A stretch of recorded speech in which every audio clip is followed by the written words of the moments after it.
ահա սկսվում է այն փուլը, երբ մարդը իրեն դասում է ամենահզոր կենդանիների շարքը։ Եվ Հայաստանում մինչև հիմա մեր ունեցած հնագույն հուշարձանները կարող են թվագրվել 7-8-րդ հազարամյակների վերջով։ Շենգավիթը, որտեղ ես պեղումներ եմ կատարում, կարելի ասել վերջի 2 տարիներ ընդամենը չեմ պեղել 2000 թվից, իմ բազմազան հետազոտությունները հիմք են տալիս ասելու, որ դա եղել է քաղաքատիպ բնակավայր։ Բարև ձեզ, այսօր Մաքուր պատմության իմ զրուցակիցն է Հակոբ Սիմոնյանը, ով պատմամշակութային ժառանգության գիտահետազոտական կենտրոնի հնագիտության բաժնի վարիչն է, արվեստագիտության դոկտոր, պրոֆեսոր եւ պատմական գիտությունների թեկնածու, եւ այսօր մենք խոսել ենք վերջերս ուղղակիորեն մի կես տարի առաջ այսպես բացված մի նոր պեղումնավայրի մասին, Սիլիկյան թաղամ, որը գտնվում է Սիլիկյան թաղամասում, եւ որը ընդլայնում է մեր հորիզոնները Հայաստանի տարածքում, հա, բնակավայրերի եւ Երևան քաղաքի, այսպես պատմությունը առնվազն մոտավորապես 15-ից 20 հազար տարի առաջ եւ մենք այսօր խոսել ենք թե ինչպես էր ապրում մարդը այդ ժամանակ, ինչով էր զբաղվում, ինչ առանձնահատկություն ունի հենց այդ դարաշրջանը եւ ժամանակաշրջանը, եւ մենք նաեւ որոշակիորեն շեղվել ենք հենց հնագիտության ոլորտից եւ փորձել ենք նաեւ հասկանանք թե պատմաբանի ինչու՞մ է կայանում պատմաբանի արվեստը կամ արհեստը, փորձել ենք հասկանանք ինչ է պատմաբանի ինտուիցիա, փորձել ենք հասկանանք ինչպես ուսումնասիրել այդ հին ժամանակների պատմությունը, ինչ մեթոդներ կիրառել, ինչպես աշխատել դրանց հետ, չափազանց հետաքրքիր հաղորդում է ստացվել, մանավանդ իմ համար ես շատ քիչ եմ խոսել այսօր, որովհետեւ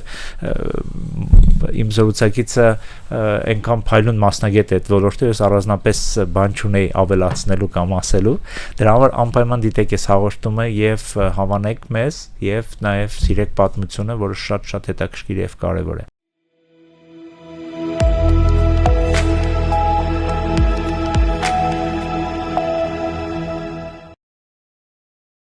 Պարոն Սիմոնյան, բարև ձեզ։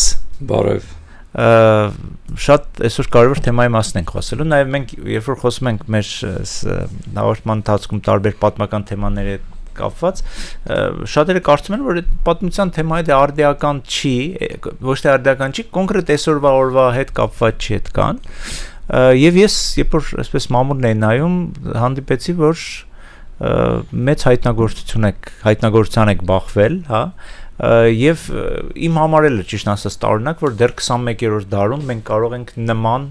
մեծ այսպես ճեղքումներ կատարենք գիտության մեջ, պատմագիտության մեջ, խոսքը Սիլիկյան թաղամասի պեղումների մասին է։ Կուզենայի որտեղից էլ հենց նոր գալիս եմ։ Հա, շատ լավ է։ Ու իմիջայլոց ուզում եմ ճիշտ ասած էլի մի քիչ դիլետանտի հարց կտամ, բայց ընդհանրապես պեղումներ արվել է այնտեղ, թե հանկարծակի, լրիվ հանկարծակի ինչ որ բացահայտված տեղեր։ Դուք գիտեիք, որ այնտեղ ինչ որ մի բան կարող է լինի, թե չէ։ Գիտեք, ամբողջ խնդիրն է, որ հուշարձանը այդտեղի։ Ես հայտնաբերել եմ 1988 թվին։ Այն ժամանակ մենք Երևան քաղաքի հուշարձանների համավակն ենք պատրաստում, Արվեստի ինստիտուտում էի աշխատում,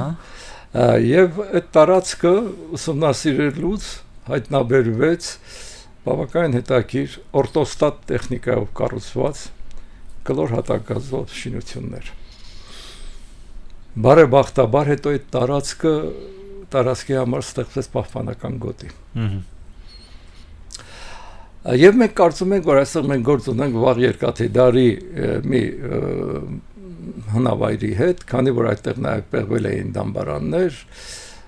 Սեդադևեջյանը եւ Արադ Էմիրխանյան այդտեղ կիսաքանդ դամբարաններ էին հետազոտել, ու այդպիսի տպավորություններ։ Եվ ահա ինչպես եւ կարգն է, երբ անցած տարի որոշվեց, որ ակադեմիական քաղաք ծրագրի շրջանակում պետք է հետազոտվի այդ տարածքը, նա մեր արշավախումբը մեկնեց այդտեղ, նո առաջին հայացքից ես հստակ ասեմ, քչերը կարող էին հավատալ, որ այդտեղ ինչ-որ բան կարող է լինի։ Մի ժայռոտ բլուր է, եւ տպարությունն այնպիսին է, այնքան հազարամյակներ են գլորվել այդ բլրի վրայով, որ այն թողնում է բնական մի բարձունքի տպավորություն, ժայռոտ եւ այլն։ Բայց ինչ ասեմ, հավանաբար փորձը եւ աչքը ինչ որտեղ նաեւ հնագետի հուշում էր, որ ամեն դեպքում այստեղ ինչ որ մի բան կա։ Դե մենք ստեցինք պեղումները։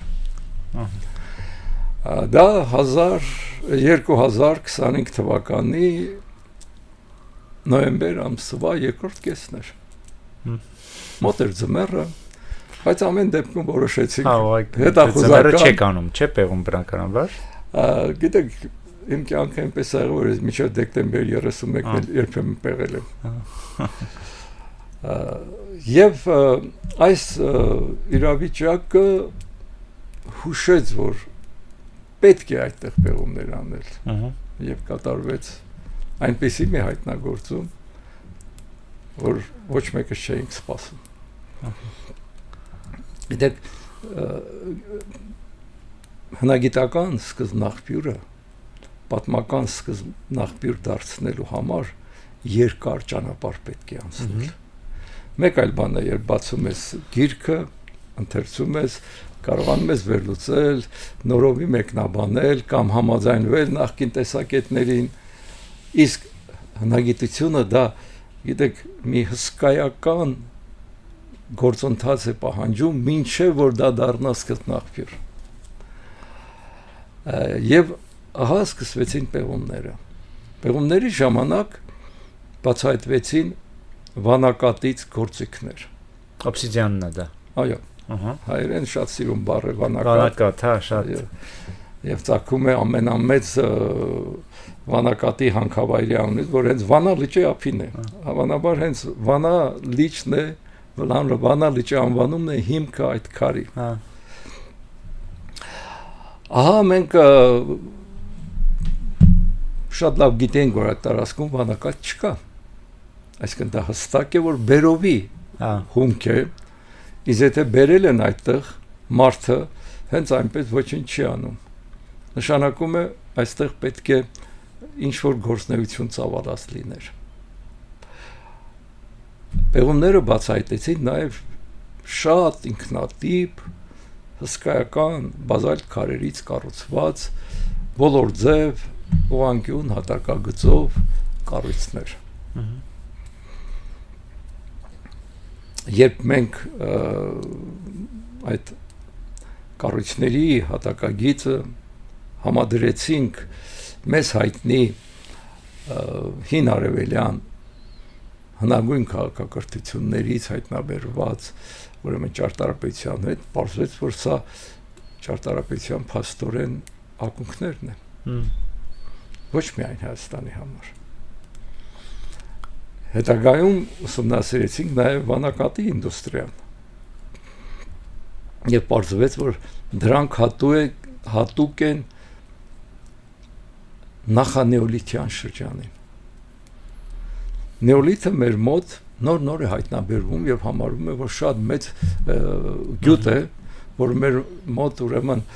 ձևավորված են եղել բաղագույն երկրագործական եւ անասնապահական մշակույթները։ Եմ պատկեր ասեք, սա նախորդում է դրան։ Այդպես եթե բանով ներկայացնեմ, ես ավելի, քանի որ դեռ չունենք ռադիոածխածնային տարալուծումների արդյունքներ, ունենք միայն ճարտարապետություն եւ ուրեմն գործիքների տիպոլոգիա, ապա որոշակի է, որ մենք կարող ենք դեռևս խոսել այդպես նախնականորեն, թեկուզ դա այդ նախնականորենը այդքան էլ մեծ հստակ դա շատ ավելի մեծ է հավանականությունը, քան ասենք, եթե նույնիսկ ռադիոկարբոնը լինի։ Ինչն էր այստեղ շատ հետաքրքիր։ Մոտավորապես որ ժամանակաշրջանի ինչ գիտեք, այդպես եթե շատ թրիչկաձև Հա, դե հիմա բարձ ավելի փոքր բան չեն կարող ասել, առնվազն 15-րդ հազարամյակից մինչև 12-րդ հազարամյակները։ Սա ժամանակաշրջան է,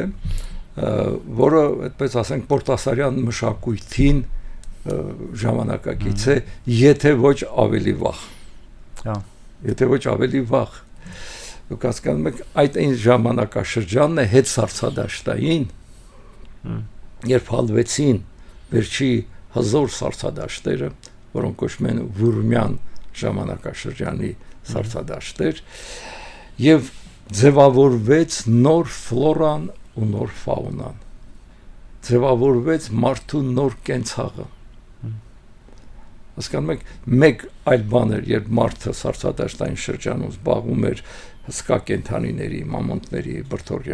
ռնգեղջյուրի, քարանձավային արջի որսով, որոնք չէին փախչում։ Դա պարզապես կռիվ էր երկու հզոր տեսակների մեջ։ Այո, տեսակների մեջ։ Հիմա արդեն մարդը լրիվ այլ վիճակում հայտնվեցին զգուշավոր, վախկոտ եւ արագաշարժ որսի կենդանիները։ Հետաքրքիր է։ Հիմա մարդը պետք է ամբողջովին վերափոխվեր։ Նա պետք է կարողանար իր համար կենսամիջոցներ ապահովել։ Այդ շատ հետաքրքիր մի բան է, բիոմասսա հասկացողություն կա, այսինքն սննդի տեսականին մեկ, ասենք, քառակուսի կիլոմետրի վրա ինչ ծավալներ ունի, որտեղ նա պետք է կերակրի մարդուն։ Հենց հիմա մենք բոլորս էլ առատվել ենք գնում, սուրճ են խմում, կամ ինչ-որ մի բան են ուտում, հետո կեսօրին անպայման պիտի ճաշենք երեկոյան, թե չէ քացած ստամոքսով չես կնի։ Այսինքն դա մարդու բիոլոգիական կերպարն է։ Դու չես կարող առանց սնվելու ապրել։ Եվ մեր հեռավոր նախնիների համար դա շատ ու շատ կարևոր մի հանգամանք էր, առանց որի նա որ չէր ապրել։ Այսինքն մարդը պետք է կարողանար հարմարվել նոր իրավիճակին։ Ոչ միայն նոր որսեր, այլ նաև ընտելացում էր։ Դեռ կգանք դրան։ Հա։ Հիմա մարդը որպեսզի կարողանար որսալ այդ զգուշավոր եւ արագավազ կենդանիներին կատարեց իր ամենամեծ հայտնագործություններից մեկը՝ նետո աղեղի գյուտը։ Այսինքն պետք էր կենդանում կարողանալ խոցել հեռու տարածությունից, դա նաև շատ մեծ մարդուն տվեց ուժ, որովհետև նա ոչ միայն երեների որսեր անում, այլ նաև գիշատիչներից էր կարողանում պաշտպանվել։ Այսինքն մարդը սկսեց հավատալ իր ներքին ուժերին։ Մարդու ամբողջ գաղափարախոսությունը փոխվեց։ Հենց այդ ժամանակ էլ, ահա, սկսվում է այն փուլը, երբ մարդը իրեն դասում է ամենահզոր կենդանիների շարքը։ Մինչ այդ, եթե մենք նայում ենք քարանձավային գեղանկարչության նկարները, ապա այնտեղ մամոնտներ են, այնտեղ ուրեմն ցլեր են, այնտեղ ուրեմն հսկայական կենդանիներ են։ Մարդը հազվադեպ է։ Այժմ արդեն մարդը հասկացավ, որ ինքն է ավելի ուժեղ, քան մամոնտը եւ այլն։ Գաղափարական ամբողջովին փոփոխություն տեղի ունեցավ, եւ ահա այդ ժամանակ իսկ ինչպեսի կենսակերպ էր վարում մարդը։ Այսինքն որսորդության մասին մենք արդեն խոսեցինք, երկրորդ կարևորագույն հատկանիշը դա հավաքչությունն էր։ Այսինքն արմատիկները հատկապես շատ կարևոր է եղել մարդու համար հացազգիների ուրեմն օգտագործումը սննդակարգում։ Եվ ընդունված տեսակետ է, որ հավաքչությամբ ողել են կանայք, մինչև հիմա էլ խոհանոցը կանանց ձեռքին է, իսկ որսորդությամբ, որտեղ ուժի եւ ճարպկության խնդիր կա, դա ուրեմն տղամարդկանց գործն էր։ Ահա սկսվում է այդպես մոտավորապես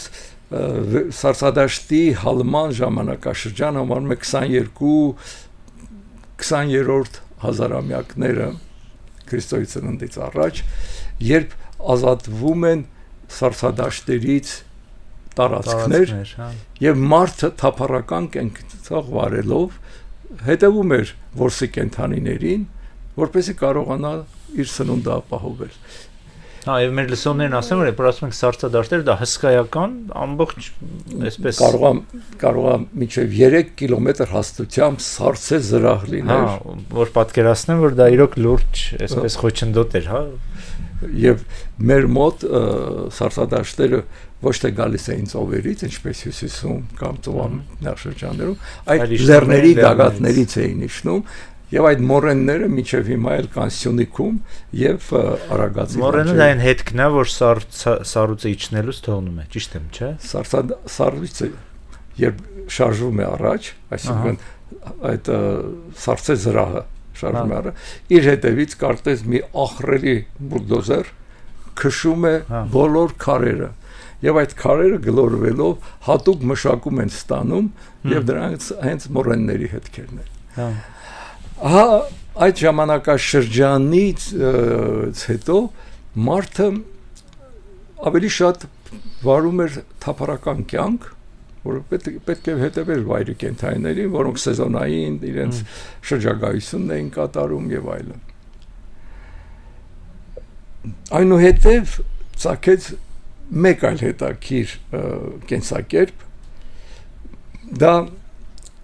երբ մարդը հասկացավ, որ կարելի է պահպանել բերքը, բնականից աճող բերքը եւ ստանալ սննդի մեծ եւ կայուն պաշարներ։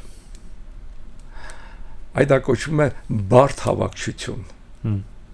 Բարդ հավաքչության ժամանակ մարդը այլևս հաստատվում է արտերի, ռելիկտային արտերի մոտ, որպեսզի իր սնունդը կարողանա ապահովել։ Որսը այնպես էր, մի օր հաջող կլներ, մի օր անհաջող կլներ, իսկ ասենք սննդամթերքի հիմնական աղբյուրը հացազգիները դա ուներ երկու մեծ առավելություն։ Մեկը կայուն էր, երկրորդը երկար էր պահպանվում։ Միսը դու չես կարող շատ երկար պահպանել, իսկ հացահատիկը կարող ես դու տարիներով նույնիսկ պահել։ Եվ այս կենցաղը արդեն հուշում է, որ մենք գործ ունենք այն ժամանակաշրջանի հետ, երբ մարդը դառնում է արդեն նստակյաց։ Նստակյաց կենսակերպը իր հետևից բերում է նաև նոր մոտեցումներ, նոր մտածողություն եւ իհարկե նաև ինչ որտեղ գուցե սոցիալական որոշակի հիերարխիկ ուրեմն երևույթներ։ Հա, ասում են ծորենը ստրկացրեց մարդուն։ Կապեց իրեն, ասում են, բայց նաև ծորենը ստեղծեց մարդուն, որտեղ ծորենը կյանք է։ Եվ պատահական չէ, որ Վարուժանի երգը, հացին երգը, դա կյանքի երգ է։ Նա հարցնում է գյուղացիներին, ինչ բան է հացը։ Ասում են, հացը դա կյանք է։ Ասում են, միանգամից աճում է բնակչության քանակը, որովհետև կար արդեն սովի ուրվականը հեռացել էր ավելի, չէր վերացել, բայց կար։ Եվ նավերով ավելի հեշտ էր, նույն, ասենք, կանանց երեխա բերելու այդ խնդիրը, իրանք չէին շրջում, այլ նույն տեղում էին, դրա համար հեշտ էր։ Ահա։ Հիմա տեսեք, եւ այդ ժամանակաշրջանում այսպես ասենք բարդ հավաքչությամբ զբաղվող հասարակությունների վերաբերյալ մենք շատ քիչ տեղեկություններ ունենք։ Մենք գիտենք, որ եղել է այդպիսի բան։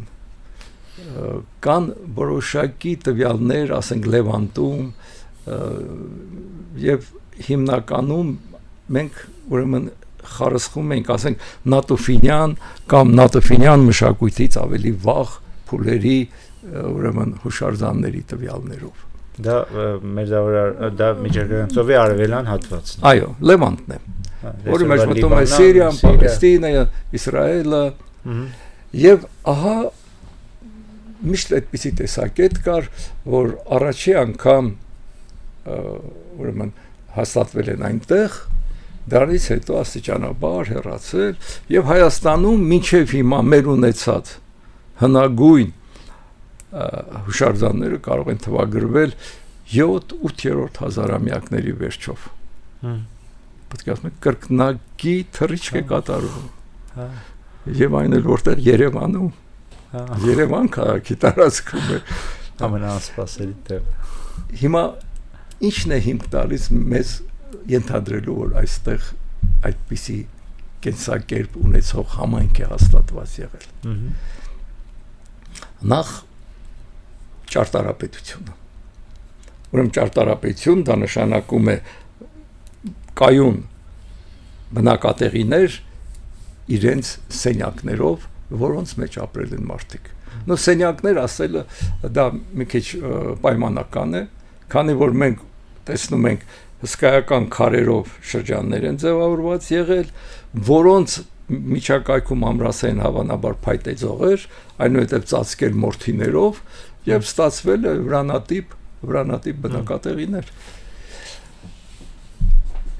Ուրեմն մարդը կայուն էր, այստեղ բնակվում էր։ Բայց կայուն բնակատեղիների հետ կապված մենք պետք է ունենանք նաև մի շատ կարևոր հանգամանք, այսինքն մարդը հաստատվում էր ցորենի արտերի մոտ, իսկ ցորենը պետք էր հնձել։ Ցորենը հնձելու համար դու պետք է ունենայիր մանգաղատիպ գործիքներ։ Այստեղ այդ գործիքները գրեթե բացակայում են։ Ընդամենը 1-2 մենք ատամնավոր գործիք ենք հայտնաբերել, մեր գտածոների թիվը արդեն 350-ը գերազանցում է, դա բավականին մեծ թիվ է այդ շրջափուլի համար, եւ այստեղ մենք տեսնում ենք, որ ինչ է, եւ շատ մեծ քանակ են կազմում տեգերի եւ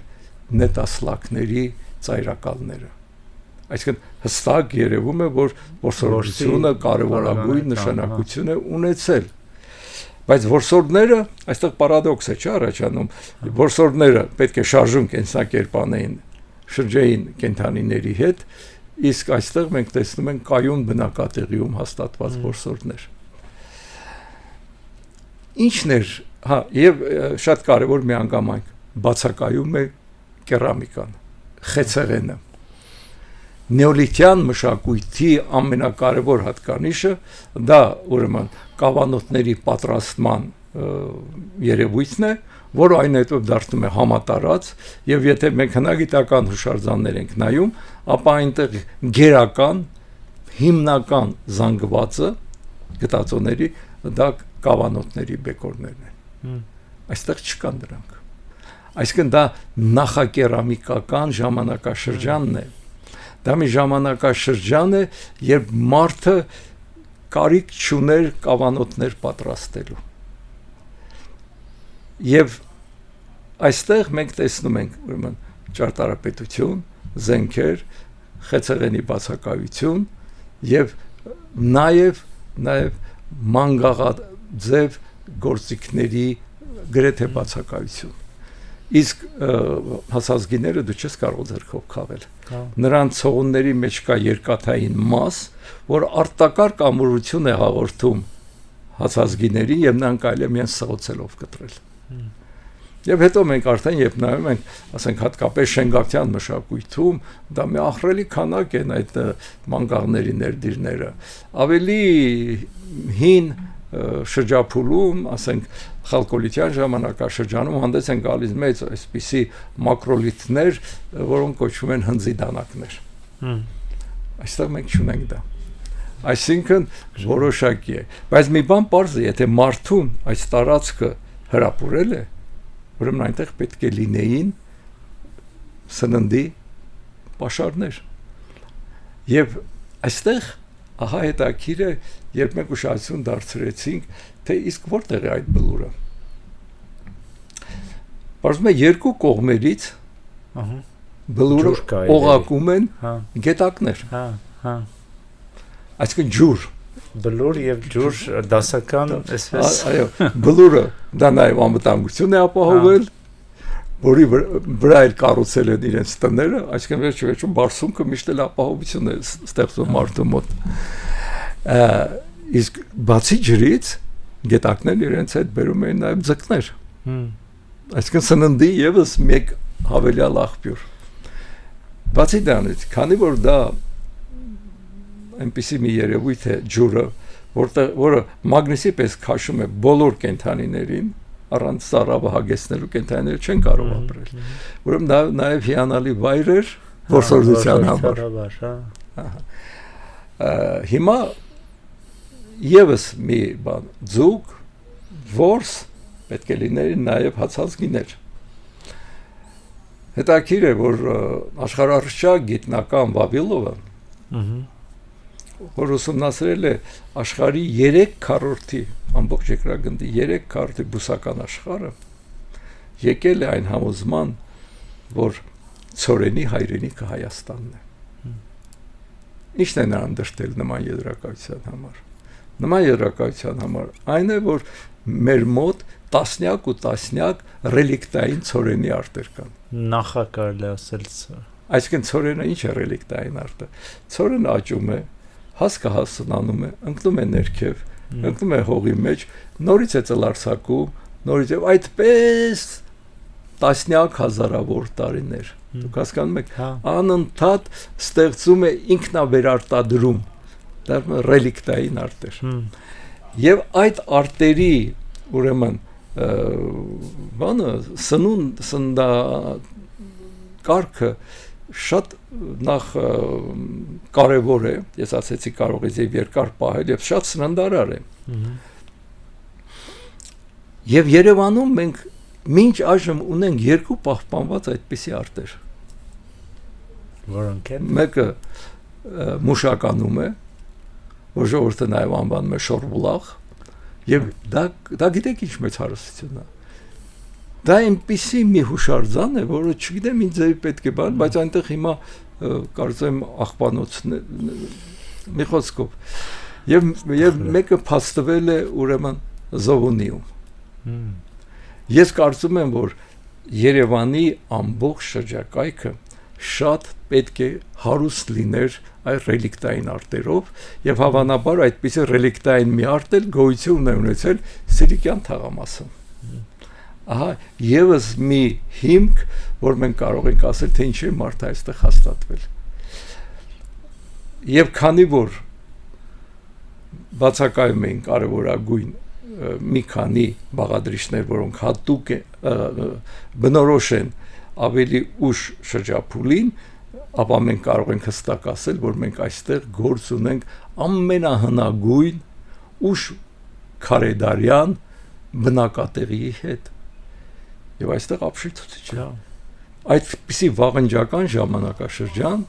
եւ ճարտարապետություն։ Գիտեք, եթե մենք ունենայինք միայն հնագիտական շերտեր, վանակատի ինդուստրիա, էլի դա շատ մեծ գյուտ էր։ Իսկ այստեղ մենք ունենք ճարտարապետություն։ Մինչև այս նամակներ եմ գրում արտասահմանյան գործընկերներին, նույնիսկ նրանց հրավիրում են այցելել, իրանք նույնպես ապշած են, որ այսպիսի մի երևույթ, որ թվում էր, թե ասենք Հայաստանում 7-8 հազարամյակը արդեն ամենավերին շեմն է, պարզվեց, որ ահա այսպիսի մի հսկայական թռիչք է կատարվել, եւ մենք հիմա պեղում ենք, այդպես ասենք, մի մեծ սենյակ, որն անվանել ենք պայմանականորեն հասարակական կառույց։ Ազգագրական տվյալների վերլուծությունը, համադրումը հիմք է տալիս եզրակացնելու, որ այո, այստեղ եղել են այսպես կոչված տղամարդկանց տներ, դա ինչ էր կոչվում տղամարդկանց տներ, որտեղ այդտեղ հավաքվում էին տոհմի ամենափորձառու, իմաստուն մարդիկ եւ ուսուցանում էին տղաներին ինչպես գործ անել, ամենակարևորը իրենց առասպելները, իրենց աստվածացված նախնիների պատմությունները։ Գիտեք, սա տոհմը պահելու, ցեղը պահելու, ժողովուրդը պահելու կարևորագույն երևույթ է։ Պատմությունը հենց այնպես բան չի։ Եվ տասնյակ հազարամյակների պատմությունը հուշում է, որ եթե դու չգիտես քո պատմությունը, դու դառնում ես մանկուրտ եւ վերջապես ուծացվում ես։ Եվ ոչնչացվում։ Եվ այդպիսի տներ են գոյություն ունեցել եւ Նոր Զելանդիայում է դա փաստագրվել արդեն եվրոպացի ճանապարհորդների կողմից եւ Ավստրալիայում եւ Հարավային Ամերիկայում եւ Աֆրիկայում Դրա հիման վրա մենք կարող ենք ասել, եթե մնացած բոլոր տների առավելագույն տրամագիծը մոտավորապես 4-5 մետր է, ապա այստեղ 16-17 մետրանոց սենյակի հետ գործ ունենք։ Հենց հիմա մենք պեղում ենք այդ հասարակական կառույցը։ Եվ գյուտերը դեռևս արխիվում են, թեկուզ անդադ ամեն օր մենք հայտնագործում ենք վանակատից գործիքներ, ավելի ենք համոզվում, որ այստեղ մենք գործ ունենք այդպիսի հասարակության հետ, որոնց կյանքում շատ մեծ դեր են խաղացել հավաքությունը եւ որսորդությունը։ Իսկ տարածքը մեծ է, պեղումնավայրը։ Գիտեք, նեոլիթյան հնավայրերը պեղվում են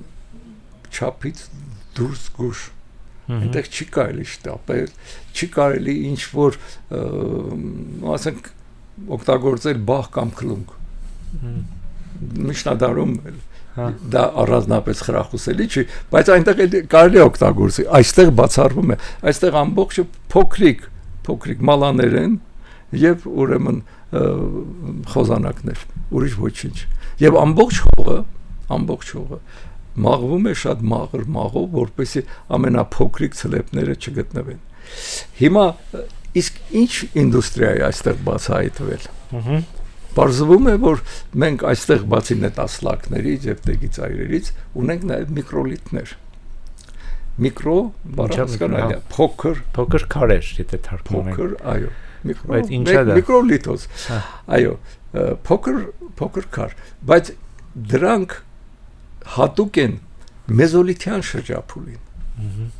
Այսինքն ամբողջ աշխարհում միկրոլիթները, որոնք թվագրվում են, հիմնական թվագրում են այո 20-ից 15-րդ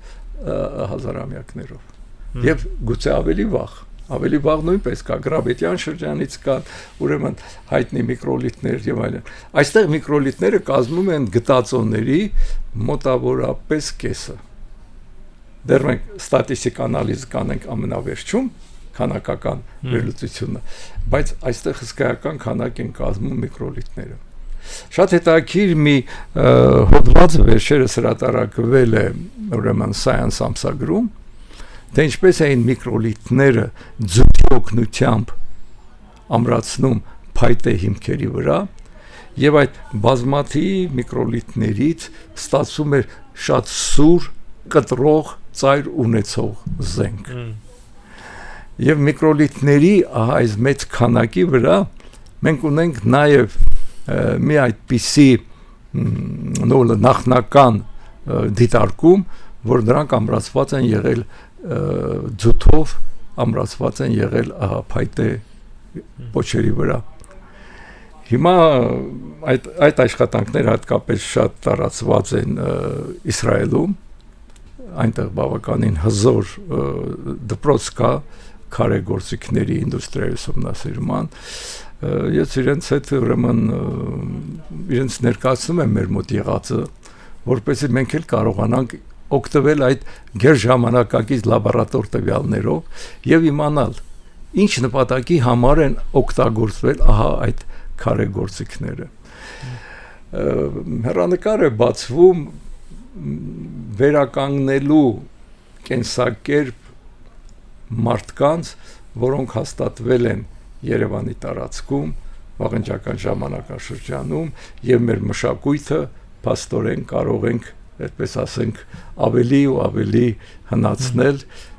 Դու այդտեղ այդքան ինձ համար դա չի ականը, ինձ համար կարևորը, որ մենք ունենանք վերջապես պատկերացում, թե հետ սարսադաշտային շրջանում ինչպես են ապրել մարդիկ Հայաստանում։ Իսկ իր կապը արդեն գոյություն ունեցող մեր հնավայրի օրինակ Շենգավիթի հետ, ունենք, ասենք, ժառանգականություն կամ ինչ-որ կապ։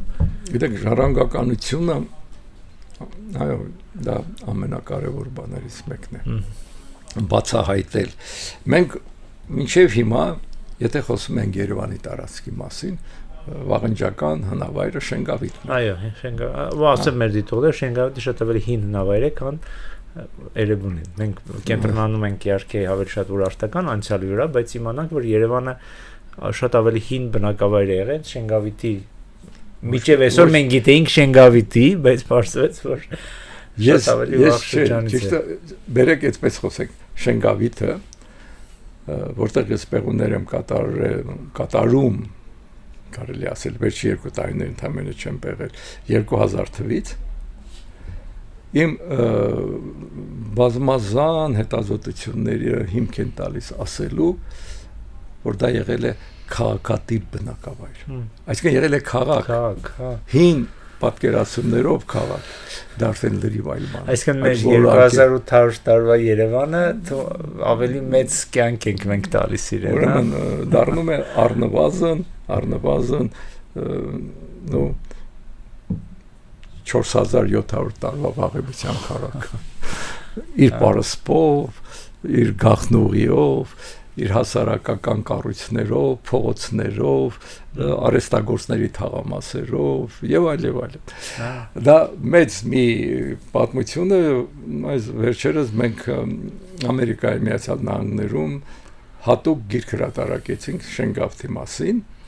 եւ ինչքան էլ սկզբից իմ ամերիկացի գործընկերը հակաճառում էր վերջո համոզվեց եւ գրքի վերնագիր հենց այդպես եղավ Շենգավիթ ուրեմն փոքր կենտրոն Հայաստանում այսինքն մեծ կենտրոնները դա Ուռներ, Ուռուկներ, Լագաշներ հսկայական այդ միջագետյան քաղաքները բայց Շենգավիթը նույնպես եղել է քաղաք եւ կենտրոն է եղել, որը շրջապատված է եղել իր ժամանակվա շրջանի գյուղատիպ բնակավայրերի ցանցով։ Դա հիերարխիկ կառուցվածք է լրիվ ուրիշ է։ Իսկ նախքան Շենգավիթը, ահա պետք էր մենք ինչ էինք անում։ Մենք եթե գտնում ենք խալկոլիթյան ու շարձան, շատ էինք ուրախանում, որոշապես մեր մոտ կա նաև խալկոլիթ։ Հետո նեոլիթը սկսեց մեզ շատ հետաքրքրել, շատ լուրջ պեղումներ կատարվեցին, մինչև մեր շարունակում են այդ պեղումները նեոլիթյան ժամանակաշրջանի եւ կարծես թե 2 տարի առաջ այդպես բում էր հնագիտության ինստիտուտում, որ ունեն նաեւ նախակերամիկական նեոլիթի բնակատեղի։ Իսկ այստեղ արդեն ինչ ասեմ, գրեթե կրկնակի կարող է ավելի վաղ շրջանի հնավայր լինի, դա նշանակում է, որ Երևանի տարածքը եղել է բացառիկ նպաստավոր մարդու բնակության համար, պատահական չէ, որ մենք այդքան սիրում ենք Երևանը, եւ այդ Երևանում ապրել են տասված մենք գտնենք նաեւ այդտեղ մարդկային մնացորդներ եւ ԴՆԹ հետազոտումների միջոցով բիոլոգիական նյութ կա, որ կարող ենք դուք որ ասիք դեռ չունենք տվյալները ռադիոկարբոնի այո ռադիոկարբոնի տվյալները բայց կան այդպիսի ինչ ասեմ ենթադրության համար հիմքեր մենք տեսնում ենք այդպես փոքր քարերով ծածկված տարածքներ որ դրանք չենք բերել որոնք կարող են լինել թաղումներ որովհետև այդ ժամանակ ընդունված տեսակետ էր որ մարդ է մահանում է ինքը ըստ պատկերացումների հին մարդկանց պատկերացումների նա շարունակում է ապրել իրենց հետ նրանք երազ էին տեսնում մահացած մարդուն ու չգիտեն այդ մարդը կա թե չկա ինչպես եղավ որ երազում հայտնվեց այնպես ինչպիսին նախքան մահանալներ եւ այլն եւ մարդիկ տոհմի անդամներին թաղում էին անմիջապես տների հատակների տակ այսինքն նա ապրում էին շարունակում էին ապրել ընտանիքի հետ եւ այդ քարերի տակ ես հույս ունեմ որ մենք կգտնենք հնագույն թաղումներ եւ այդ ոսկրաբանական մարդաբանական նյութի ԴՆԹ տարալուծումները կտեսնենք ինչ կապ ունեն մեր այսօրվա պոպուլյացիայի հետ Հա, շատ հետաքրքիր է, բանը ամեն դեպքում արդեն եթե դամբարաններ, եթե թաղումներ բացվեն, արդեն շատ ավելի շատ իրեք կենցաղի մասին է կարողանանք հասկանալ։ Սա որ լինի սա կլինի արդեն համաշխարհային։ Սա համաշխարհային արդեն իսկ սա դուրս է միայն հայկական երևույթից։ Այսինքն սա համամարտկային երևույթ է, երբ մարդը տեսնում է թե որտեղ երբ բնակվել են ամենահեռավոր նախնիները։ Իսկ մի բան էլ կուզենայի ասել, դժվարությունը ես միշտ պատկերացնել եմ, որ երբ որ դուք հայտնաբերում եք մի բան քաղաքի մեջ, դա խնդիր է։ Ասենք, եթե դուք հայտնաբերում եք մի բնակավայրում, որտեղ մարդիկ մշտական բնակություն չեն ստանում, շատ ավելի հեշտ է ինձ թվում է աշխատել։ Իսկ Սիլիկյան թաղամասը ի վերջո Երևանի մայրաքաղաքի մեջ է։ Ինչ դժվար չի։ Բավականին դժվար տեղ ենք աշխատում, նախ ասեմ, որովհետև այդ տարածքում գոյություն ունեն տասնյակ քարանքներ։ Քարանքներ, քարանքներ, բազալտի այդ շեմեն պատրաստող, այդ փոշին, դրանց ուրեմն աղմուկը ամիջապես մերձակայքում կան եւ տարածքը այնուամենայնիվ ճիշտ է Երևան քաղաքի տարածք է, բայց բնակելի հատվածից հեռու է։ Այսինքն մենք մոտ 1 կիլոմետր պետք է գնանք, դու որպես ավելի լավ պատկերացեք, Վագնի թաղամասից դեպի հարավ է ընկնում, Սիլիկյան թաղամասից դեպի արևմուտք։ Եվ այդ տարածքը հնագիտական պեղման տեսակետից շատ դժվարին է։ Այնտեղ գոնե մի ծառ չկա, որ դա կարողանաս ստվերում բանանես։ Պետք է ուրեմն այդ անձրևին, արևին, քամուն կարողանաս հաղթահարել եւ ես պատական չեմ ասում, որ հնագիտությունը դա ինչ որտեղ հերոսական աշխատանք է, իմ բոլոր գոլեգաներն են դա կատարում, որովհետեւ մի բան է նստես մաքուր գրասեղանի առաջ, ուրեմն սենյակում ուսումնասիրես պատմություն, մեկ այլ բան է այդ ամենը այնպես պեղես եւ պեղելուց հետո դու այնպես պետքա պեղես, որ դա հետո դառնա սկզբնաղբյուր պատմական վերլուծությունների, վերակազմությունների համար։ Վերջին հաշվով այն ինչ որ նաև անում են հնագետները, իրենք անում են նաև ապագա մյուս նոր գիտնականների համար, հետագայում եկող, որովհետև որպեսզի մեր լսողները լավ հասկանան, ցանկացած գտածո պետք է նկարագրվի, չափագրվի, չգիտեմ, վերականգնվի եւ այդ ամեն ինչը շատ մեծ, այսպես աշխատանք է։ Տեղում ամեն մի գտածո պետք է ուրեմն քարտեզագրվի։ Ամեն մի շերտի պետք է մենք այնտեղ մեկնենք 3 շերտ, վերին, միջին եւ ստորին շերտ։ Ամեն մի գտածո պետք է իր շերտի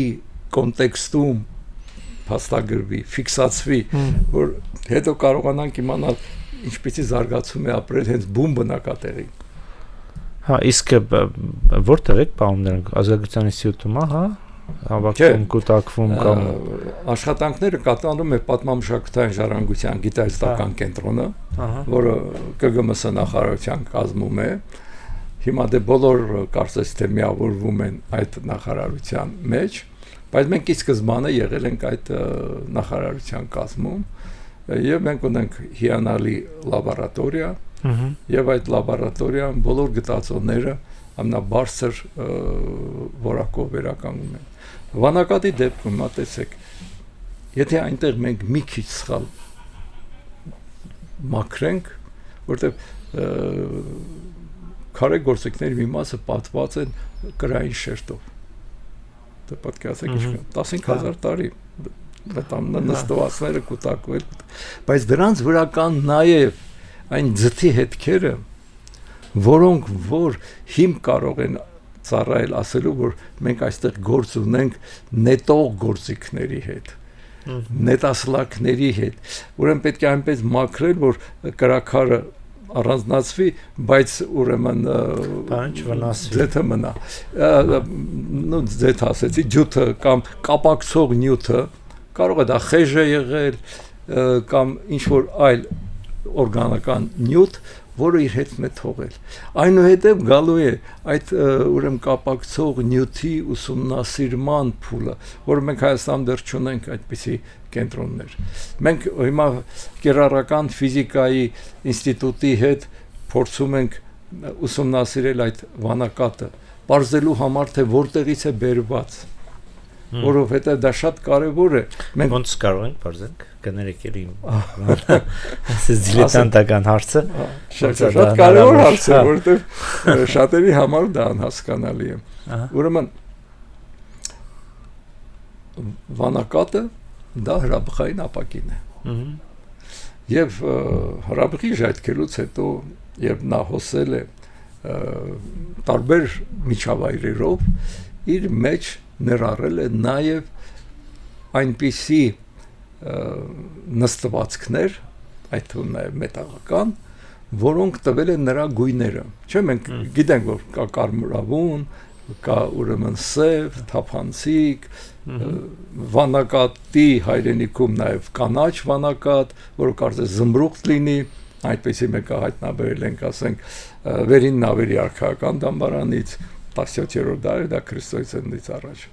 Նա մենք այնպես հանգիստ ենք այս թվականներն ասում, գիտենք, որ թվում է թե կան ժողովուրդներ, որոնց համար 18-19-րդ դար արդեն խորը հնություն է։ Եվ մենք այդ վանակատի մեջ եղած քիմիական տարրերի XRF վերլուծության միջոցով կարողանում ենք պարզել, թե այդ վանակատը ինչ քիմիական կազմ է ունեցել։ Նույն քիմիականը սիլիցիումն է, հասկանալի է, ապակի է։ Բայց կան նաև այդ գունավորումն ապահովող խառնուրդները։ Ամեն մի հանք, ամեն մի վանակատի երևակում ունի իր համապատասխան քիմիական կազմը։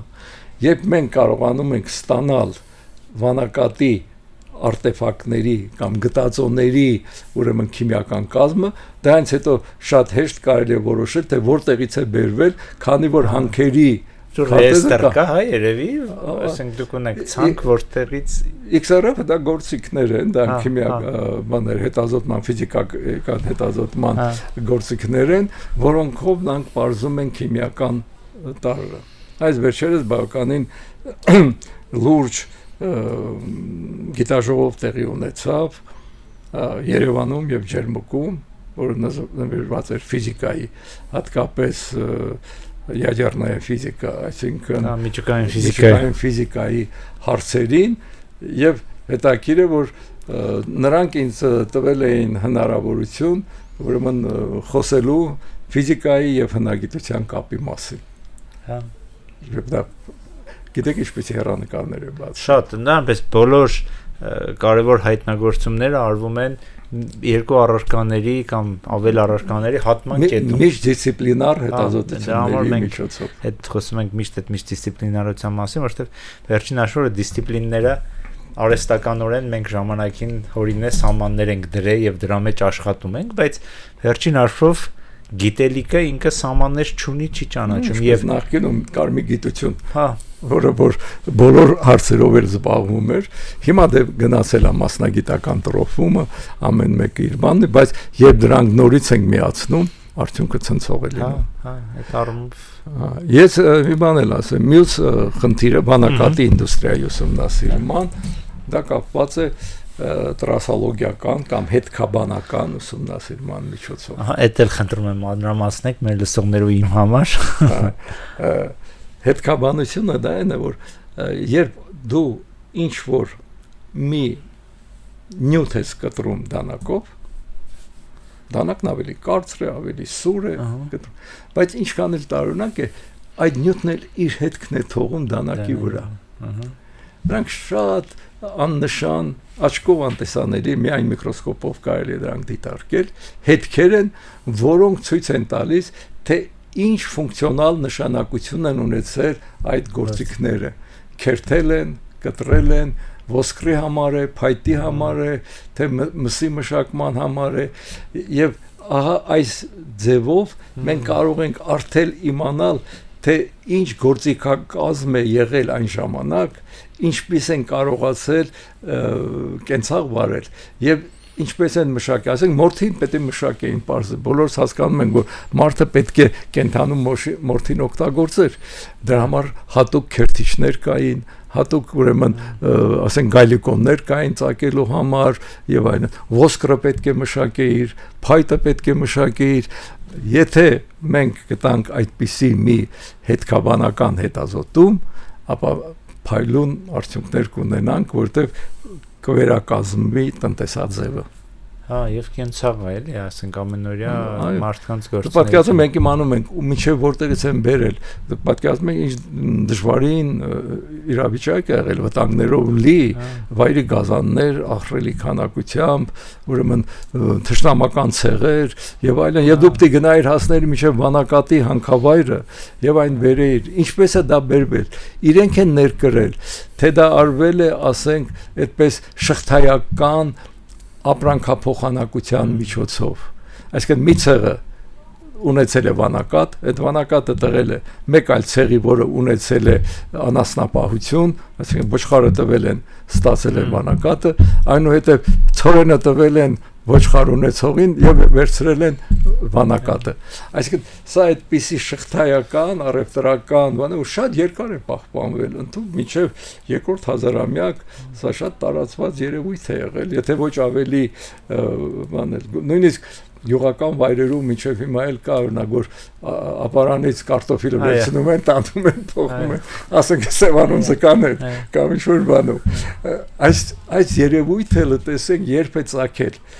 Եվ կարող է պատահել նաև, որ իրենք են անձամբ գնացել, այսինքն զինված ջոկատներով գնացել են, վերցրել են, բերել են, բայց ինչ հեռավորությունների վրա։ Դա մի քանի տասնյակ թե հարյուրավոր կիլոմետրեր հեռվից են բերել, որտեղ ամեն մի վանակատի հանքավայրը, ես էլ եմ ասում, ունի իր քիմիական կազմ։ Եվ դա էլ նաև վկայում է, որ հասարակությունը կազմակերպված հասարակություն է։ Պլանավորում է եղել։ Ինչքան է դա։ Պլանավորում չգիտեմ, բայց այսինքն եթե մարդկանց խումբը ուղարկել են, եթե նպատակ են դրել, գործնեություն է եղել, որտեղ պետք է վանակատի միջից ասեմ, այստեղ մի բան շատ կարևոր է։ Եղել է ահավոր խնայողական կենսակերպ։ Վանակատները օգտագործել են մինչև վերջ։ Հազվադեպ դու կարող ես գտնել բեկոտված, բայց չմշակված վանակատ։ Նույնիսկ միկրոլիթների եզրերը մշակված է։ Այսինքն ամեն ինչ արել են, որպեսզի մենք կարողանանք նրանց ուսումնասիրելու հասկանում ենք ամեն ինչ արել են նրանք որպեսզի առավելագույնը օգտագործեն իրենց ձեռքի տակ եղած հումքը այդպես հետո երբ մենք արդեն գայս ենք Շենգավթյան մշակույթում տեսնում ենք արդեն այստեղ բավականին ավելի ապահով կենսակերպ ջարդել են վանակատը չեն ստացել իրենց ուզած ձևը դեն են գցել այստեղ ոչինչ դեր չէին գցում ամեն ինչ մշակում էր մինչև վերջ Եվ քանի որ ես ասում եմ մաղելու միջոցով նույնիսկ ամենափոքրիկ դրանք թեփուկներ են կոչվում, այսինքն 1-2 միլիմետր մեծության բեկորներն անգամ հավաքվում են, դուք պատկերացնում եք ինչ բան, եթե այս սենյակում կորցնեմ կարողա չգտնենք։ Իսկ այդ հողերի մեջից մենք այդ բոլորը քաղում ենք այդ ինֆորմացիան եւ կարողանում ենք տեսնել, որ այստեղ քարի մշակումը հենց տեղում է կատարվել ոչ թե պատրաստի գործիքը բերել են ասենք վանակատ ունեցող սարի եւ օգտագործել այլ այդ վանակատը բերել եւ տեղում են օգտագործել այստեղ մենք ունենք թեփուկներ այստեղ մենք ունենք ուրեմն միկրոլիթներ այստեղ ունենք ուրեմն միջին չափի բաներ նետասլակներ տեգերի ծայրեր եւ այլն նույնիսկ բազալտից մի քանի գործիք ունենք Շատ հետաքրքիր է։ Միջազգային համագործակցության բաներ կա։ Գիտեք, ես եւ իտալացիների հետ եմ նամակագրության մեջ եւ ամերիկացիների հետ եւ գերմանացիների եւ Իսրայելի գիտնականների հետ։ Այո, ինձ պետք են պարտադիր պետք են այդ միջազգային համագործակցությունը, որովհետեւ այն լաբորատորիաները, որ նրանք ունեն, այն փորձը որ իրենք կիրառում են այդ ամենը պետք է գալ պետք է ասել որ բոլորին հետաքրքրում է բայց ամեն դեպքում դա պլանավորված տնտեսությունն է այդտեղ պլանավորված տնտեսությունը մեր ժամանակ է եւ այդ պլանավորված տնտեսության պայմաններում նրանք պետք է կարողանան համոզել իրենց գիտնական ղեկավարներին որ միջոցներ տրամադրել նույն խնդիրը մենք ունենք մենք էլ պետք է անդադ մեր կառավարությանը քաղաքապետարանին կարողանանք շահագրգռել որ հասկանան որ գործ ունենք համաշխարհային երևույթի հետ Եվ Երևանը սրանով տեսեք ուր է բարձրանում։ Հա, իրոք դեկտեմբերին չէ ասցիք առաջ, ասենք կես տարի առաջվա պատմությունը։ Դեկտեմբերի 12-ին ավարտել ենք։ Սկսել ենք աշխատանքներ այս տարվա մայիսից։ Հա, շատ հետաքրքիր է։ Իսկ նաև ինչի ես ասեցի այդ միջազգային համագործակցությունը, որովհետև մի քիչ կարող է բան դաշտ ենք մտնում իհարկե, բայց ցավոք սրտի ես վերջերս պատմությունը դառնում է զենք։ Պատմությունը հնագիտությունը հիշողություն։ Հա, համաձայն եմ, բայց այս վերջի շրջանում շատ ավելի այսպես մենք նույնիսկ աշխարհաքաղաքական մեծ զարգացումներում տեսնում ենք ոնց են պատմական փաստարկը մեր թշնամիները ոնց են օգտագործում։ Այո, պատմական փաստարկը դառնում է զենք։ Անտարբերություն կա մեր կողմից։ Հա, եւ այդ առումով եմ ասում, որ եթե կլինի միջազգային ներգրավվածություն, ինքը նաեւ շատ ավելի մեծ հնչեղություն եւ միջազգային ներգրավության պայմաններում ամենտեղ պետք է խոսվի գիտության մասին, պետք է խոսվի հուշարձանի մասին եւ անպայման պետք է ասի, որ սա Հայաստանում է։ Հա, եւ այդ շատ կարեւոր բան է, որ կուզենամ անպայման նաեւ շեշտեմ, որտեվ մի հարցեր ունեմ ավանդական, որ միշտ տալիս եմ, որտեվ ցավոք սրտի վերջի շրջանում պատմությունը կամ հասարակագիտական տարբեր եւ հնագիտությունը եւ այլ այսպես ոլորտները, գիտաճյուղերը, գիտությունները իրենք բան են իրենց նշանակությունը նվազեցվում է։ Այսինքն մարդկանց ընկալման մեջ տեխնիկական, չգիտեմ, բնական գիտությունները մի տեսակ հիերարխիայի մեջ ավելի բարձր են դիտվում, քան հասարակագիտական առարկաները։ Դա միայն հայկական խնդիր չի, դա ամբողջ աշխարհում է այդպես տեղի ունենում, երբ որ մի տեսակ զիջում է իր դերը այդ հասարակագիտական գիտությունները, կուզենայի դրա մասին մի քիչ խոսեինք, ինչու զբաղվել ընդհանրապես, ինչու ուսումնասիրել անցյալը, ինչու զբաղվել հիշողությամբ, ինչու զբաղվել հասարակագիտական այդ առարկա, ինչու զարգացնել դրանք։ Գիտեք, ես շատ սիրում եմ ու բազմից եմ ասել մեր մեծագույն մտածողներից, պոետներից Իմաստուն Թումանյանի խոսքերը։ Ասում է, պատմությունը դա մի լուսատու լապտեր է, որ ժողովուրդներ իրենց ձեռքից բռնած անցնում են դեպի ապագան ճանապարհը։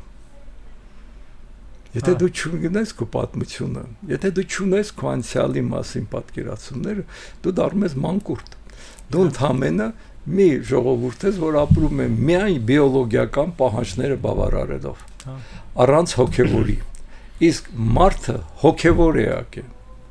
առանց հոգևորի անհնար է ազգի զարգացումը, անհնար է ստեղծել սերունդ, որի համար հայրենիքը դատարկ խոսք չէ, որը գիտի, որ ինքը ունեցել է արժանի նախնիներ եւ պարտավոր է ապրել արժանի։ Ես հստակ ձեզ ասեմ, որ չկարծեք, թե որ ասեցի գիտության մեջ պարզեի քիմիա, ֆիզիկա, արդյունաբերություն, շահ, այդ ամենը շատ կարևոր է, զենք, դրանք հասկանալի է, բայց եթե դու չունես ազգային նկարագիր, փայլուն ֆիզիկոս ես, բայց ում ես պետք։ Կարող է պետք լինես աշխարհի հզոր երկրներին, Ամերիկային, Անգլիային, Ֆրանսիային, որոնք քո գիտելիքները կօգտագործեն, դու էլ սիրով կտաս, որովհետև դու հոգևոր նկարագիր կերտված չունենալով, չունես նաև հայրենիքի նկատմամբ սեր։ Քեզ համար գոյություն ունի շահ, միայն, հա, ունես հիանալի փայլուն գիտելիքներ, որը կարող ես տրամադրել օտարին։ Իսկ մեծ պետք են այնպիսի գիտնականներ, որոնք առաջի հերթին իրենց գիտելիքները, իրենց իմաստությունը ներդնեն Հայաստանի զարգացման գործում։ Դրա համար առանց հոգևորի անհնար է գնալ։ Իսկ հոգևորի հիմքում ընկած է այդ քո պատմական անցյալի իմացությունը։ Հա, եւ այդ առումով ես էլի միշտ այդ կոչ եմ անում, որ շատ ավելի մեծ դեր պետք է հատկացնել հենց հասարակագիտական առարկաները, որովհետև ի վերջո իրենք կյանքին իմաստ են տալիս, իրանք ձևակերպում են այդ իմաստը, որովհետև ես հիշում եք ասեցի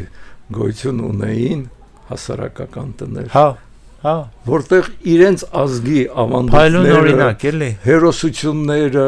ամեն ինչը ներարկում էին երիտասարդին, որից հետո նա կարող էր միայն դրանից հետո կարող էր դառնալ տոհմի լիիրավ անդամ։ Հա, Եթե դու քո ազգի պատմությունը չգիտես, դու իրավունք չունես լինելու լիիրավ անդամ։ հա, եւ այդ նույն, չգիտեմ, լեգենդները, էպոսները, առասպելները, որ եկե այն ժամանակվանից գալիս եւ հասնում են մեր օրեր, հենց դրա արտացոլումն են, էլի, մարդիկ կարեւոր են համարել իրենց անցյալը, իրենց նախնիներին, իրենց այսպես կերպարներին, որոնք կդառնան հերոսը։ Տեսեք, ամենամեծ թիրախը հենց դա է։ Այսինքն թիրախավորվում է Հայաստանի պատմությունը, Հայաստանի մշակույթը այն ժողովուրդների կողմից, ովքեր ուզում են այս հողի տերը իրենց համար։ Այո, յուրացվում է, սեփականացվում է, Այնպես որ ոչնչացվում դա է մեր համար մեկ մշակույթը։ պետական խնդիր պետք է լինի ազգի հոգևոր դաստիարակությունը։ Հա, հա։ Եվ նաև մի հարցեր ունեմ, որ միշտ տալիս եմ, այս ավելի անձնական է։ Դուք ինչի որոշեցիք, որ պետք է դառնաք, պետք է զբաղվեք նրանով, ինչ որ զբաղվում եք, պետք է դառնաք հնագետ, պետք է զբաղվեք հենց հնագիտությամբ։ Ինչ եղավ, ասենք բոլորիս կյանքում ինչ որ մի դեպք է եղել, ինչ որ մի մարդ է եղել, ինչ որ մի, չգիտեմ, երևույթ է եղել, որ մեզ այդ ուղու վրա է գցել։ Գիտեք, ցավոք իմ կյանքում այդպիսի մարդ չի եղել։ Եվ ես դա միշտ որպես բաց եմ ընկալել, որ ինչ լավ կլներ, եթե այդ ինձ մեկը ուղղորդեր։ Ես շատ լավ մաթեմատիկայում իմացել։ Ես հիշում եմ։ Կարող եք մաթեմատիկոս լինեիք։ Շատ հանգից, որովհետև այդպես պատկերացրեք, եթե խնդիր էր լինում, գրատախտակներ այն ժամանակ երկու հատ էին։ Մի կողմի գրատախտակին 4 գերազանցիկ էին մնում, մյուս կողմին եւ ես ավելի արագ էի լուծում այդ 4 խնդիրը, որ տրված էր նրանց։ Այսինքն, երբ հիշում եմ ընդունվեցի հնագիտական ֆակուլտետ ու տեսա իմ մաթեմատիկայի ուսուցչին, ասա ափսոս, այդքան մաթեմատիկական լուրջ գիտելիք ուներ, ինչի գնացիր բան հնագիտություն, բայց ես կարծում եմ, որ հնագիտությունը հենց գիտություններից մեկն է, ինչի համար, որովհետև իսկական հնագետը իր եզրակացությունները անելու համար պետք է տիրապետի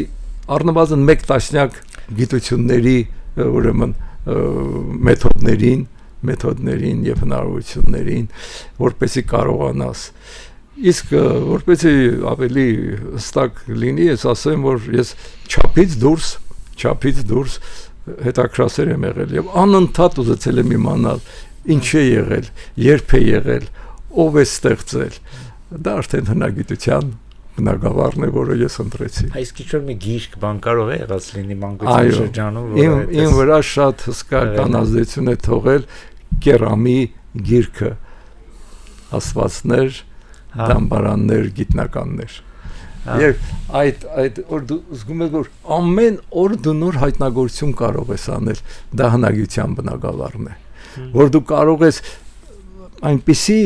ոլորտներ բացել, որ մյուս գիտությունների համար գրեթե ավարտված է, այսինքն դու կարող ես ավելի խորացնել, ավելի մշակել, բայց այդպես բեկումնային ուրեմն հայտնագործություններ, հնագիտությունը այն քիչ գիտություններից մեկն է, որ այդպիսի հեռանկար ունի։ Հա, ես միշտ իմ ուսանողներից ասում եմ, որ երբ որ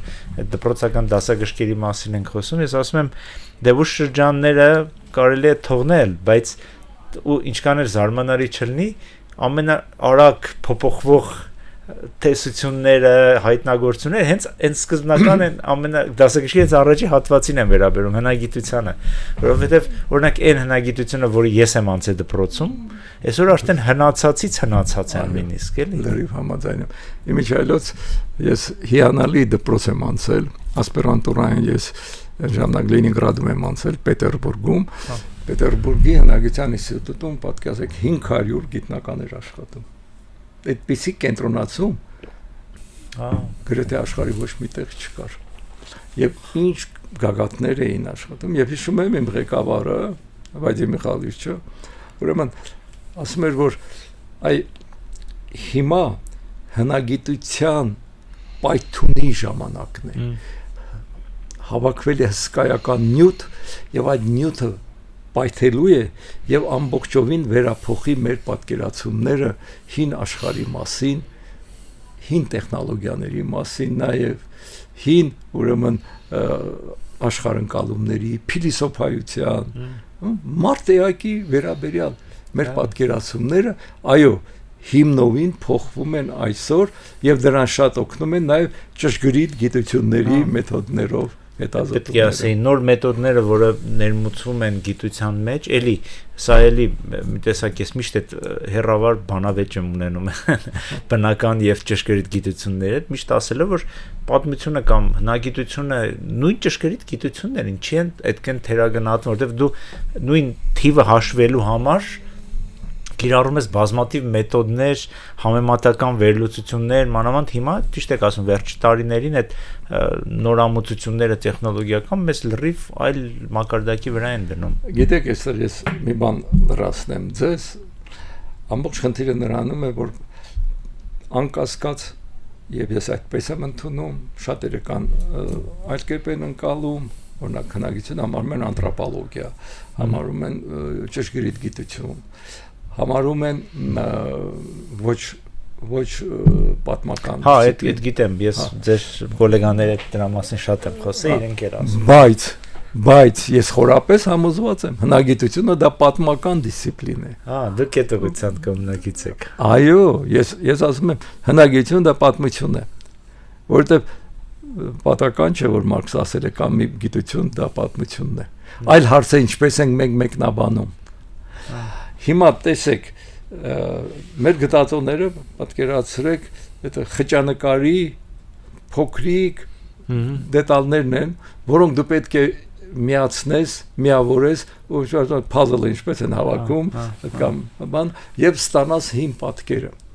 Դու ունես շատ քիչ տեղ, եւ այդտեղ օգնության են գալիս այո ճշգրիտությունները եւ ինտուիցիան։ Շատ կարևոր հատկանիշ է մարդու ինտուիցիան, գիտական փորձը, իմացությունը շատ կարևոր է որ դու իմանաս տարբեր ոլորտների ուրեմն նորարարությունները, մեթոդները, բայց այստեղ մի բան եմ ուզում ասել, պատմության սկզբնաղբյուրները ինչ որտեղ սուբյեկտիվ են։ Ինչի՞։ Ինչ որ մեկը նկարագրել է դեպքերը, նույնիսկ ամենա այդպիսի ճշգրիտ գիտնականներ, ինչպիսին Հերոդոտն է կամ ասեն Խորենացին է, վերջո իրենք շարադրել են պատմությունը այնպես, ինչպես ընկալել են։ Այո։ Հնագիտությունը օբյեկտիվ ռեալություն է, որովհետև հնագիտության սկզբնաղբյուրները իրական են եւ իրեղեն։ Դու ոչինչ չես կարող անել։ Հիմա մենք նստած ենք այստեղ, այս սեղանի շուրջը, այս ուրեմն աթոռի վրա եւ զրուցում ենք։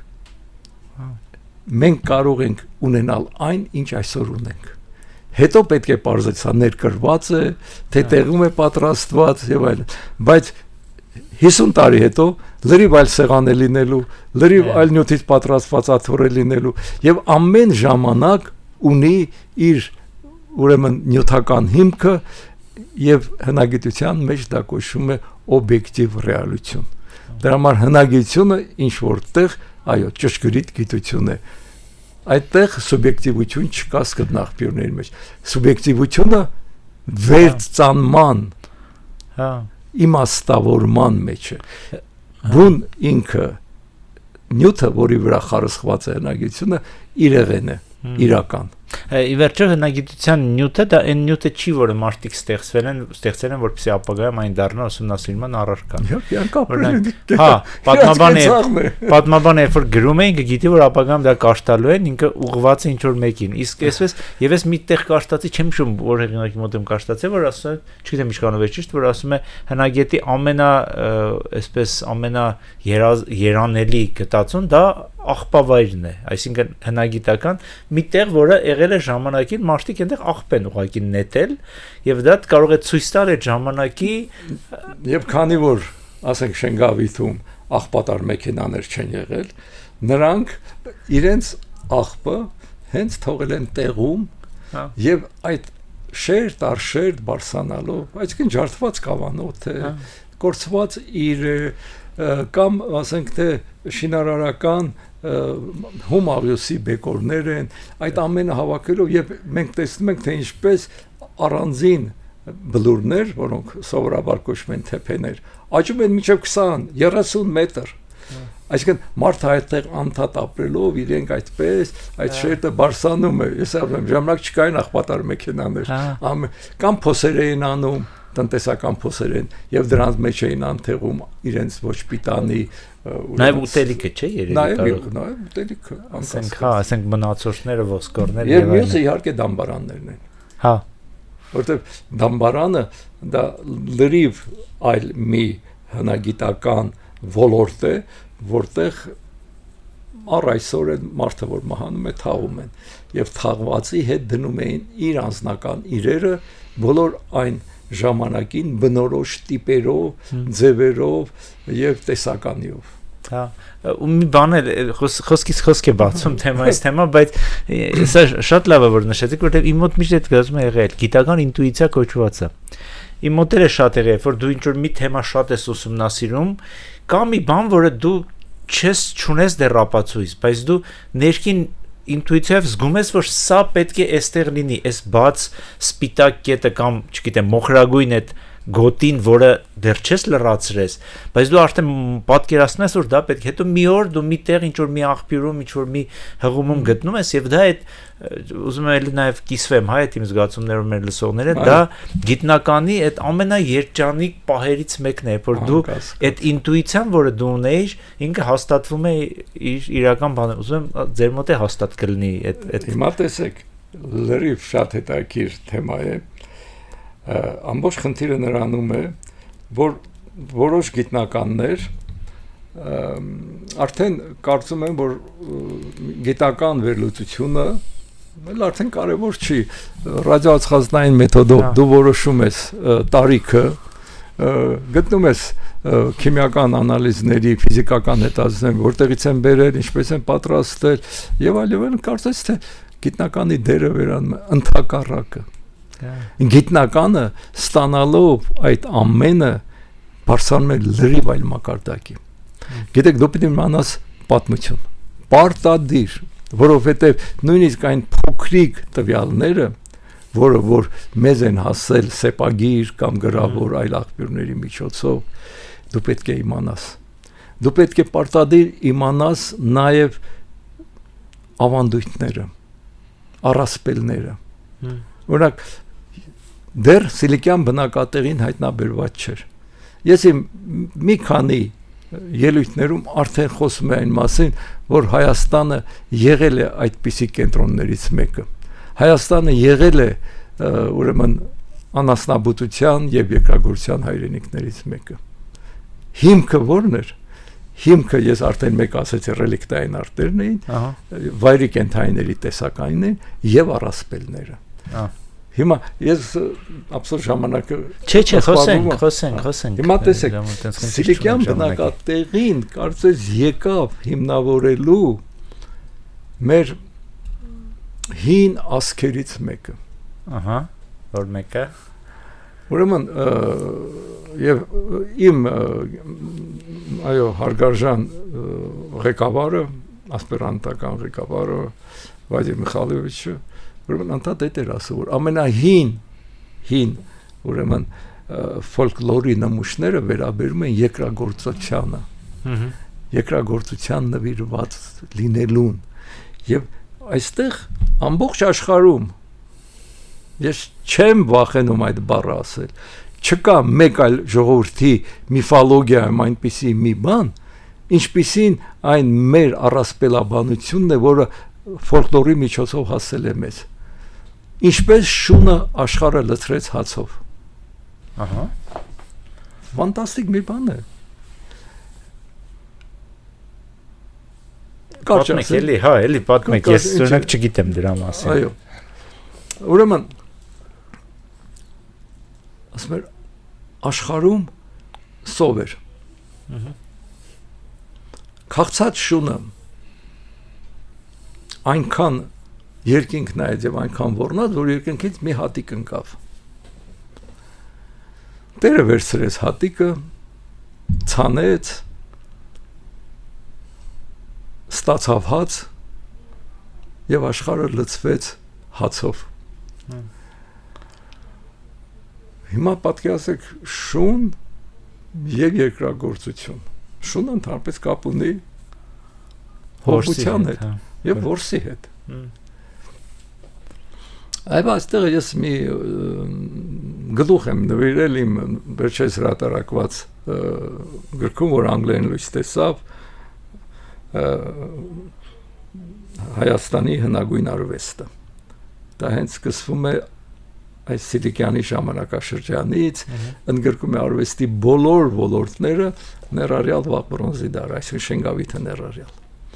Այնտեղ ես նրան անդրադարձել եմ, որ սա պատահական չէ, այն ժամանակ Սիլիկյանը դեռ հայտնաբերված չէր։ Ես չգիտեի, որ այդպեսի բնակատեղի կա, եւ չգիտեի, որ Աստված ինձ այդպեսի բախտ է պարգևել, որ ես դա պեղեմ։ Ահա վերլուծությունը հետեւյալն էր։ Ինչ կապ ունի շունը հացի հետ։ Ինչ կապ ունի շունը արտի հետ։ Եզրակացությունը իմ հետեւյալն էր, որ երբ մարդ սկսեց զբաղվել բարդ հավաքչությամբ, այսինքն հաստատվում էր ցորենի կամ գարու արտերի կողքին, հացազգիների կողքին, պահպանում էր այդ արտերը, պահպանում էր այդ արտերը գազանների, ուրեմն ներխուժումից, հատկապես վարազները, եթե մտնեին այդ տարածքը, ամբողջ բերքը կորչանար։ Այսինքն ինքը պետք է պահպաներ։ Ինքը սկսեց պահպանել եւ տեսավ ինչ մեծ արդյունք ստացավ։ Այսինքն ինքը չի ցանել, բայց ինքը պահպանելով արտը փաստորեն կարողացել է ստանալ առատ բերք։ Եվ այստեղ հասկացա, ահա որտեղ է շունը պետք։ Այդ գազաններից այդ արտը պաշտպանող ավելի լավ միջոց քան շունն էր, որ արդեն ընտելացված էր, չէր կարող լինել։ Մինչև մարդը հոտառությամբ կամ տեսողությամբ կտեսներ, որ այդ խոզերի բոլուկը գալիս է, շունը վաղուց արդեն զգում էր եւ հաչոցով հետ էր բանում։ Ահա շունը աշխարհը լցրեց հացով։ Հասկանում եք ինչ հետաքրքիր բան է։ Եվ այս վերլուծությունը կարծես եկավ եւ հաստատվեց Սիլիկյանի տեղումներով։ Այ մեր մոտ դա ես շատ սիրում եմ ասել, դա վերիֆիկացիա է կոչվում։ Այսինքն մենք չունենք էքսպերիմենտը, ինչպես ճշգրտություններ, որ նույն փորձը տարբեր ուրեմն անդադ կրկնելով դու անդադ նույն արդյունքն ես ստանում։ Վերիֆիկացիան դա է, որ դու փոքր գիտելիքներով կարողանում ես անել եզրակացություն եւ այնուհետեւ ամեն մի նոր հայտնագործություն գալիս եւ հաստատում է քո տեսակետը։ Ահա սա է գիտնականի մեծությունը։ Գիտեք, երբ բոլորը ասեն, բոլոր ճշգրտությունները այդ մասին խոսեն, արդեն գիտնականի դերը դառնում է գրեթե անիմաստ։ Իսկ դու պետք է տեսնես ապագան, պետք է կարողանաս ընկալել, թե այս փոքր, շատ քիչ տվյալների հիման վրա ինչ եզրակացություններ կարող ես անել, եւ հետո գիտությունը կգա կամ կժխտի քո տեսակետը, այդ դեպքում դու կներես այդքան էլ մեծ գիտնական չես, իսկ երկրորդ դեպքում երբ հաստատում ես այդ բեքգրաունդը, այդտեղ այդ հրճվանքը, որ դու ապրում ես, որ դու այդ կռահեցիր այն ժամանակ, երբ շատերը չէին էլ այդ մասին պատկերացնում, եւ հետո տեսակ եկավ եւ հաստատվեց։ Եվ այս հայտույքն է, որ մեզ պահում է գիտության մեջ եւ այսպես օգնում է, խրախուսում է այն ինչ որ մենք անում ենք, պարոն Սիմոնյան, շատ շնորհակալություն, շատ հետաքրքիր էր եւ հաջողություն ձեզ այդ պեղումներում եւ հույս ունենանք, որ նոր եւ նոր հայտնագործություններ գտածոներ ավելի կընլայնեն մեր հորիզոնները, մեր պատմության մասին, մեր տարածքի պատմության։ Եթե տեսնենք, որ հետաքրքրություն առաջացրեց մեր զրույցը, մենք կարող ենք խոսել երբ առաջացան առաջին դամբարանադաշտերը։ Հա։ Պայմանավորվեցինք։